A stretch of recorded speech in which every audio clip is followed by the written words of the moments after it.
Mary. Mary was a lonely widow who lived nearby, and on our walks, Jackie and I used to see her in her yard. She would run up to us just to have someone to talk to. She was too shy and withdrawn to join groups or be part of activities. When I accidentally saw her in the hospital, I inquired about her reason for being in. She just quietly began to cry. I pulled up a chair and just sat there for a while, waiting for her to compose herself. After some time, she started to try and speak, but only cried. I was sure then she had been given bad news about her health. I wiped her tears with Kleenex and asked if she would tell me about her problem. Mary finally told me she had an aggressive form of leukemia, well established and not treatable. Jackie and I decided to take turns sitting with Mary, her in the day, and I would do the nights. Jackie is a wonderful hospice worker, such love and compassion.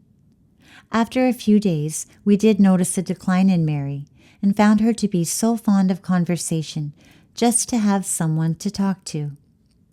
We both drew so close to Mary, and both discovered what a knowledgeable and pleasant person she was. One night when I came in, Jackie said, "I think you will have a very sad night." As soon as I saw Mary, there was no doubt Jackie was right. When I sat down beside Mary, I took her hand. She just looked at me and smiled. It was like looking into her soul. No words were necessary at that time. Seeing Mary wanted to say something, I bent over close to hear. She whispered, "You both have been such a blessing to me, and I love you."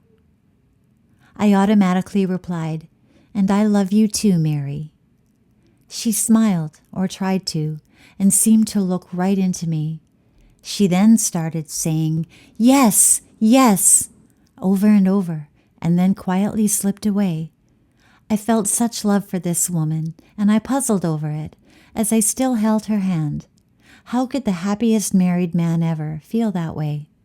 But it was a form of love so warm but totally without sensuality. I can only compare it to the love I felt for my newborn son. I stayed until my tears stopped, and I could compose myself. A man is not one to cry, I thought. How can a man so strong be such a wimp emotionally?